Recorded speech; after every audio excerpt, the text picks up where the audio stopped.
Hello friends, welcome to Seema creative designer or Seema creation. ಎರಡು ನಂದೇ channel. ಇವತ್ತು ನಾವೊಂದು ರೆಡಿ ಬ್ಲೌಸ್ ಮೇಲೆ ವರ್ಕ್ ಹಾಕೋದು ಹೇಗೆ ಅಂತ ನೋಡೋಣ. ಅದೇ ಹಿಂದಿನ ವಿಡಿಯೋದಲ್ಲಿ ಹೇಳಿದ್ವಲ್ಲ ಬ್ರೂಚ್ ವರ್ಕ್ ಅಂತ, ಅದನ್ನೇ ಇವತ್ತು ಕಂಟಿನ್ಯೂ ಮಾಡೋಣ. ಬನ್ನಿ ಸ್ಟಾರ್ಟ್ ಮಾಡಮ್ಮ. ಅದಕ್ಕೆ ಬೇಕಾಗಿರೋ ಮೆಟೀರಿಯಲ್ ಏನಂದರೆ, ಫಸ್ಟಿಗೆ ಇವನ್ನ ಪೋಲನ್ ಫ್ಲವರ್ಸ್ ಅಂತ ಕರೀತಾರೆ. ಸ್ಟೇಷ್ನರಿ ಶಾಪಲ್ಲಿ ಸಿಗುತ್ತೆ, ನಿಮ್ಗೆ ಒಂದು ಬಂಚ್ ಸಿಗುತ್ತೆ. ಈ ಥರ ನಿಮಗೆ ಬೇಕಾದಷ್ಟು ಬಳಸ್ಕೋಬೋದು. ಆಲ್ಮೋಸ್ಟ್ ಎಲ್ಲದಕ್ಕೂ ಲೈಟ್ ಪಿಂಕ್ ಯೂಸ್ ಆಗುತ್ತೆ. ನಾನು ಲೈಟ್ ಪಿಂಕ್ ತೊಗೊಂಡು ಬಂದೀನಿ. ನೀವು ಬೇಕಾದ ಕಲರ್ ತೊಗೊಂಬರ್ಬೋದು. ನೋಡಿರಿ, ಇದನ್ನು ಸ್ಟಾಕಿಂಗ್ ಕ್ಲಾತ್ ಅಂತಾರೆ. ಇದರಲ್ಲೇ ನಾವು ಇವತ್ತು ಫ್ಲವರ್ ಮಾಡ್ತಾಯಿದ್ದೀವಿ. ಇದನ್ನು ಕೂಡ ಸ್ಟೇಷ್ನರಿ ಶಾಪಲ್ಲಿ ಸಿಗುತ್ತೆ. ತುಂಬ ಸಾಫ್ಟಾಗಿರುತ್ತೆ. ಇದು ಬಂದು ಮೆಟಲ್ ವೈರ್, ಹೂ ಪೆಟಲ್ ಮಾಡೋಕ್ಕೆ ಬೇಕಾಗುತ್ತಾ.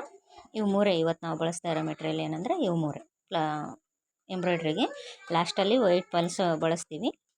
ಇದು ಬಂದು ದಾರದ ರೀಲ್ ದಾರ ಇರುತ್ತಲ್ಲ, ಅದು ಖಾಲಿ ಆದಮೇಲೆ ಉಳಿದಿರುತ್ತಲ್ಲ ಅದು. ನಿಮಗೆ ಪೆಟಲ್ ದೊಡ್ಡದು ಬೇಕಂದರೆ ಅದರಲ್ಲೇ ಮಾಡ್ಬೋದು, ಇಲ್ಲಾಂದರೆ ಪೆನ್ಸಿಲಿಂದ ಮಾಡ್ಬೋದು. ಇನ್ನೂ ದೊಡ್ಡದು ಬೇಕಂದರೆ ಬೇರೆ ಯಾವುದಾದ್ರೂ ಬಾಟಲಿಂದ ಏನಾದರೂ ಮಾಡ್ಬೋದು. ಪೆಟಲ್ ದೊಡ್ಡದು ಬೇಕಂದರೆ ಪೆಟಲ್ ಸೈಜಿಗೆ ರಿಕ್ವೈರ್ ಆಗೋಂಗೆ ನೀವು ಅದನ್ನು ತೊಗೋಬೇಕು. ನೋಡಿರಿ, ಈ ಥರ ವೈರನ್ನು ಅದ್ರ ಸುತ್ತಲೂ ಸುತ್ತಿ 2 ಸಲ ಅದನ್ನು ಸುತ್ತಕೊಂಡು ಕಟ್ ಮಾಡಿದರೆ ಅದು ರೌಂಡಾಗಿ ಫಾರ್ಮ್ ಆಗುತ್ತಲ್ಲ, ಅದೇ ನಮ್ಮದು ಪೆಟಲ್. ಇದೇ ರೀತಿ ನೀವು ಎಲ್ಲದನ್ನು ಮಾಡಿಕೊಂಡು ಇಟ್ಕೊಂಡ್ಬಿಡ್ರಿ. ನಿಮ್ಗೆ ಪೆಟಲ್ ಮಾಡೋಕ್ಕೆ ಈಸಿ ಆಗುತ್ತೆ. ಫಸ್ಟಿಗೆ ನೀವು ಮಾಡಿ ಇಟ್ಕೊಂಡ್ಬಿಟ್ರೆ ನಿಮ್ಗೆ ಮಾಡೋಕ್ಕೆ ಈಸಿ ಆಗುತ್ತೆ. ನೋಡಿರಿ, ಸಣ್ಣದು ಬೇಕಂದರೆ ಈ ಥರ ಮಾಡ್ಕೋರಿ, ದೊಡ್ಡದು ಬೇಕಂದರೆ ಅದನ್ನು ಬಳಸ್ರಿ. ನಿಮ್ಗೆ ಯಾವ ಸೈಜಿಗೆ ಬೇಕೋ ಆ ಸೈಜಿಗೆ ನೀವು ಅದನ್ನು ಮಾಡ್ಕೋಬೋದು.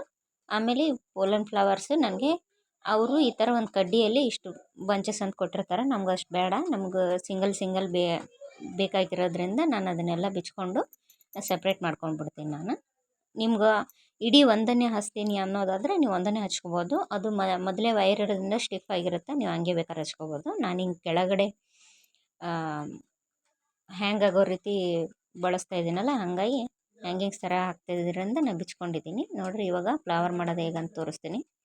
ಆ ಮೆಟಲ್ ವೈರ್ದು ಏನು ರಿಂಗ್ ಮಾಡ್ಕೊಂಡಿರ್ತೀವಲ್ಲ ಅದ್ರ ಮೇಲೆ ಬಟ್ಟೆ ಇಟ್ಟು 2-3 ರೌಂಡ್ ಸುತ್ತಾಕೊಂಡು, ಅದಾದಮೇಲೆ ಕಾಟನ್ ಥ್ರೆಡ್ ತೊಗೊಂಡು ಈ ಹೂ ಕಟ್ಟಿದಾಗ ನಾಟ್ ಹಾಕ್ತೀವಲ್ಲ, ಆ ರೀತಿ 2-3 ನಾಟ್ ಹಾಕ್ಕೊಂಡ್ಬಿಟ್ರೆ ಅದು ಒಂದು ಪೆಟಲ್ ಆಗಿಬಿಡುತ್ತೆ. ನೋಡಿರಿ, ಇದೇ ರೀತಿ 2-3 ನಾಟ್ ಹಾಕೊಂಡ್ಬಿಡ್ರಿ. ಆಮೇಲೆ ಆವಾಗ ಅದು ಒಂದು ಪೆಟಲ್ ಆಗಿಬಿಡುತ್ತೆ. ನಮ್ಗೆ ಎಷ್ಟು ಬೇಕು, ಎಷ್ಟು ಫ್ಲವರ್ಸ್ ಪೆಟಲ್ ಮಾಡ್ತೀವಿ ಅನ್ನೋದ್ರ ಮೇಲೆ ನೀವು ಇಂಥವೆಲ್ಲ ಮಾಡ್ಕೊಂಡು ಇಟ್ಕೋಬೇಕಾಗುತ್ತೆ. ನನಗೆ 5 ಪೆಟಲ್ಸ್ ಬೇಕು, ಹಾಗಾಗಿ ನಾನು 5ನ ಈ ಒಂದು ಸ್ಲೀವ್ಸಿಗೆ 5, ಇನ್ನೊಂದು ಸ್ಲೀವ್ಸಿಗೆ 5 ಮಾಡ್ಕೊಂಡು ಇಟ್ಕೊತೀನಿ. ನೋಡಿರಿ, ಮತ್ತೆ ಆ ರಿಂಗ್ ಮೇಲೆ ಫ್ಯಾಬ್ರಿಕ್ ಹಾಕಿ 2-3 ಸುತ್ತಿ ಆಮೇಲೆ ದಾರ ತೊಗೊಂಡು 2-3 ರೌಂಡ್ ಸುತ್ತಿ ಆಮೇಲೆ ನಾಟ್ ಹಾಕೊಂಡ್ಬಿಡೋದು. ಈ ಹೂ ಕಟ್ತೀವಲ್ಲ ಆ ನಾಟ್. ನಿಮಗೆ ನಾಟ್ ಎಲ್ಲ ಬೇಡ, ಬೇರೆ ಥರ ಹಾಕ್ಕೊಂತೀವಿ ಅಂದರೆ ಬೇರೆ ಥರನೂ ಹಾಕ್ಕೋಬೋದು. ನೋಡಿರಿ, ಮುಗೀತು. ಇದೇ ರೀತಿ ಎಲ್ಲ ಪೆಟಲ್ಸ್ನ ಮಾಡ್ಕೊಂಬಿಡ್ರಿ. ಇವಾಗ ಬ್ಲೌಸಿಗೆ ಹೇಗೆ ಹಚ್ಚೋದಂತ ನೋಡೋಣ. ನೋಡಿರಿ, ಇದು ರೆಡಿ ಬ್ಲೌಸು. ನಾನು ಸ್ಟಿಚ್ ಹಿಂಗೆ ಮಾಡ್ಕೊಂಡೀನಿ. ನಿಮ್ಮ ಇಷ್ಟ, ಸ್ಟಿಚ್ ಹಿಂಗೆ ಬೇಕಾದ್ರೂ ಮಾಡ್ಕೋಬೋದು, ಹಂಗೆ ಬೇಕಾದ್ರೂ ಮಾಡ್ಕೋಬೋದು. ನಾನು ಮುಂಚೆನೇ ಹೇಳ್ದಿರಂಗೆ ರಾಂಗ್ ಸೈಡಲ್ಲಿ ದಾರ ತೊಗೊಂಡು ಗಂಟು ಹಾಕೋರಿ. ಇವಾಗ ಶುರು ಮಾಡೋಣ.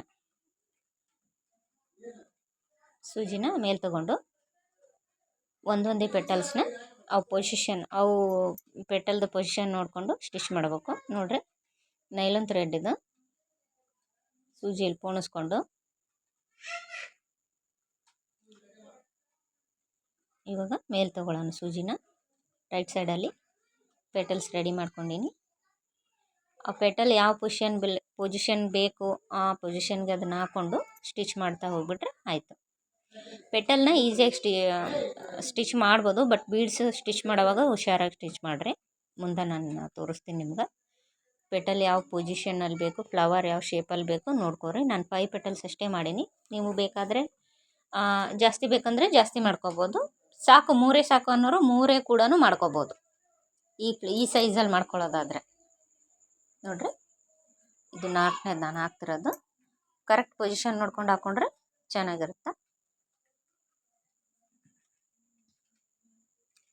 ನೋಡಿರಿ, ಹಿಂಗೆ ಎಲ್ಲದೂ ಸ್ಟಿಚ್ ಮಾಡ್ಕೊಂಬಿಡ್ರಿ.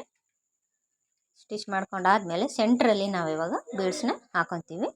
ಅದು ಏನು ನಾವು ನಾಟ್ ಹಾಕ್ಕೊಂಡಿರ್ತೀವಲ್ಲ ಆ ಬಟ್ಟೆ ಎಲ್ಲ ಕಾಣಿಸ್ಬಾರ್ದು, ಕವರ್ ಆಗೋ ರೀತಿ. ಮತ್ತು ಒಳಗಡೆ ಹೂದೊಳಗಡೆ ಬಡ್ಸ್ ಎಲ್ಲ ಇರ್ತಾವಲ್ಲ ಅವೆಲ್ಲ ಆ ರೀತಿ ಲುಕ್ ಬರೋ ಥರ ನಾವು ಇವಾಗ ಹಾಕೊತೀವಿ. ಈ ಪೋಲನ್ಸನ್ನ ನೋಡಿರಿ, ಇವಾಗ ತೊಗೊಂಡಲ್ಲ ಬಿಡಿಯಾಗಿ ಬಿಡಿಸ್ಕೊಂಡಿದ್ದೀನಿ.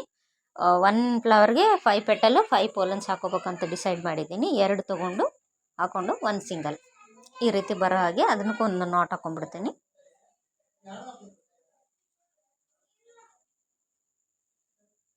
ಆದಷ್ಟು ನೀವು ನೈಲನ್ ಥ್ರೆಡ್ ಬಳಸೋದ್ರಿಂದ ಯಾವ ಥರ ಸ್ಟಿಚ್ ಹಾಕಿದ್ರೂ ಅದು ನಿಮಗೆ ದಾರ ಕಾಣೋದಿಲ್ಲ. ನೋಡಿರಿ, ಗಂಟು ಹಾಕೊಂಡ್ಬಿಡ್ರಿ ಅದನ್ನು ಮೇಲೆ. ಅಲ್ಲೇ ನೀವು ಮೇಲೆ ಹಾಕೊಂಡ್ರು ಕಾಣೋದಿಲ್ಲ. ಮೇಲೆ ಹೆಂಗೋ ಬೀಡ್ ಸ್ಟಿಚ್ ಮಾಡ್ತಾರಲ್ಲ, ಮೇಲೆ ಹಾಕೊಂಡ್ರು ಕಾಣಲ್ಲ, ಕೆಳಗೆ ಹಾಕಿದ್ರು ಕಾಣಲ್ಲ.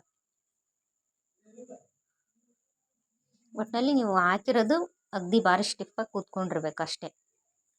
ಒಂದು 2-3 ಸರ್ತಿ ಜೋರಾಗಿ ದೊಡ್ಡ ದೊಡ್ಡ ಸ್ಟಿಚ್ ಹಾಕೊಂಡ್ಬಿಡ್ರಿ, ಒಂದು 2-3, ಅಂದರೆ ಅದು ಕರೆಕ್ಟಾಗಿ ಕೂತ್ಕೊಳ್ಳುತ್ತೆ. ನೋಡಿರಿ, ಈ ರೀತಿ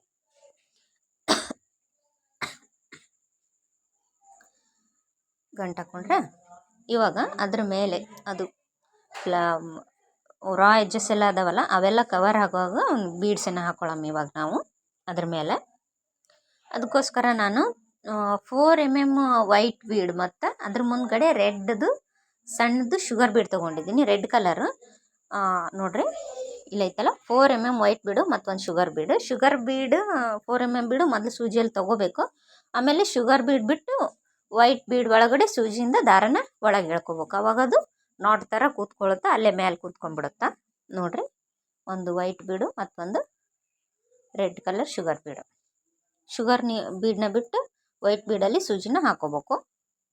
ಅದೇ ರೀತಿ ಫುಲ್ ಅದು ಎಷ್ಟು ನಿಮ್ಮದು ರಾ ಎಡ್ಜಸ್ ಎಲ್ಲ ಎಷ್ಟು ಏರಿಯಾದಲ್ಲಿ ಬರುತ್ತಲ್ಲ, ಆ ಏರಿಯಾ ಎಲ್ಲ ಫುಲ್ ಕವರ್ ಆಗೋ ರೀತಿ ನೀವು ಅದನ್ನು ಸ್ಟಿಚ್ನ ಹಾಕೊಂಡ್ಬಿಡ್ರಿ. ಕಂಪ್ಲೀಟ್ ಮಾಡಿಬಿಡಮ್ಮ ಅದನ್ನು. ಅದು ಕಂಪ್ಲೀಟ್ ಮಾಡಿ ನೆಕ್ಸ್ಟ್ ಸ್ಟಿಚ್ನ ನಾನು ತೋರಿಸ್ತೀನಿ. ನೋಡಿರಿ, ರೆಡ್ ಕಲರ್ ಬಿಟ್ಟು ವೈಟ್ ಕಲರಲ್ಲಿ ಯಾವ ಪೊಸಿಷನ್ ನೋಡಬೇಕು. ಫಸ್ಟು ನೀವೆಲ್ಲ ದಂಡಿಗೆಲ್ಲ ಹಾಕೊಂಡ್ಬಿಡ್ರಿ, ಸೆಂಟ್ರಲ್ ಆಮೇಲೆ ಪ್ಲೇಸ್ ಎಲ್ಲೆಲ್ಲಿರುತ್ತೋ ಅಲ್ಲೆಲ್ಲ ನೋಡಿ ಹಾಕೊಳಕ್ಕೆ ಬರ್ತದೆ. ಪೂರ್ತಿ ಆಯ್ತು ಇವಾಗ.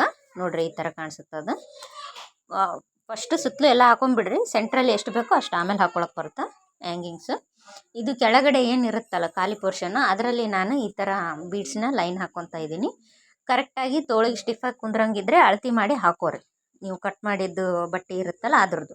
ಇಲ್ಲ ಅದು ಕಟ್ ಮಾಡಿರೋ ಬಟ್ಟೆ ಇಲ್ಲ ಅಂತಂದರೆ ಟೇಪ್ ತೊಗೊಂಡು ಕರೆಕ್ಟಾಗಿ ಬೀಡ್ಸ್ನ ದಾರದಲ್ಲಿ ಪೋಣಿಸ್ಕೊಂಡು ಆ ಸೈಜಿಗೆ ನೋಡಿಕೊಂಡು ಕರೆಕ್ಟಾಗಿ ಹಾಕೋಬೋದು. ನಾನು ಸ್ವಲ್ಪ ಲೂಸಾಗಿರಲಿ ಅಂತ ಹೇಳ್ಕೇಶಿ ಫಸ್ಟು 5 ಬೀಡ್ಸು ವೈಟ್ ಬೀಡ್ಸ್ ತೊಗೊತೀನಿ. ಅದಾದಮೇಲೆ ಒಂದು ರೆಡ್ ಕಲರ್ ಶುಗರ್ ಬೀಡ್, ಮುಂಚೆ ಫ್ಲವರಿಗೆಲ್ಲ ಮೇಲೆ ಹಾಕೊಂಡ್ವಲ್ಲ ಅದು ಒಂದು ರೆಡ್ ಕಲರ್ ಬೀಡ್. ಅದಾದಮೇಲೆ 4 ವೈಟ್ ಕಲರ್ ಬೀಡ್ಸ್ನ ಹಾಕೊತೀನಿ. ಅದೇ ರೀತಿ ಫುಲ್ ಹಾಕೊತೀನಿ. ನೋಡಿರಿ, ಈ ರೀತಿ 5 ವೈಟ್ ಕಲರ್ ಬೀಡು ಮತ್ತು ಮಧ್ಯೆ ಒಂದು ರೆಡ್ ಕಲರ್ ಶುಗರ್ ಬೀಡ್. ಅದನ್ನ ಹಾಕ್ಕೊಂಡು ಆ ಕಡೆ ಯಾವ ಸೈಜಿಗೆ ತೊಗೊಂಡಿರ್ತೀವಲ್ಲ ಈ ಕಡೆನೂ ಅದೇ ಸೈಜಿಗೆ ಹಾಕೋಬೇಕು. ಹಾಗೆ ಚುಚ್ಕೋರಿ ಅದನ್ನು ಅಲ್ಲಿಗೆ. ಆ ಕಡೆ ಅಲ್ಲಿ ತೊಗೊಂಡಿರ್ತೀರಲ್ಲ ಅದೇ ಸೈಜ್ಗೆ ಇಲ್ಲಿ ನೋಡಿಕೊಂಡು ಚುಚ್ಕೊಂಡ್ಬಿಡ್ರಿ. ಹೆಚ್ಚು ಕಮ್ಮಿ ಆದರೆ ಅದು ಚೆಂದ ಕಾಣೋದಿಲ್ಲ. ನೋಡಿರಿ, ಇಲ್ಲಿ ಈ ರೀತಿ ಸ್ವಲ್ಪ ಲೂಸಾಗಿರಲಿ ಅಂತೇಳಿ ನಾನು ಈ ರೀತಿ ಹಾಕ್ಕೊಂಡೀನಿ. ಇನ್ನೂ ಜಾಸ್ತಿ ಲೂಸ್ ಬೇಕಂದ್ರೆ ಬೀಡ್ಸು ಜಾಸ್ತಿ ಹಾಕೋರು, ಇಲ್ಲಂದ್ರೆ ಇಲ್ಲ. ನೋಡಿರಿ, ಇದು ನಮ್ಮದು outlook. Thank you all for watching. Bye.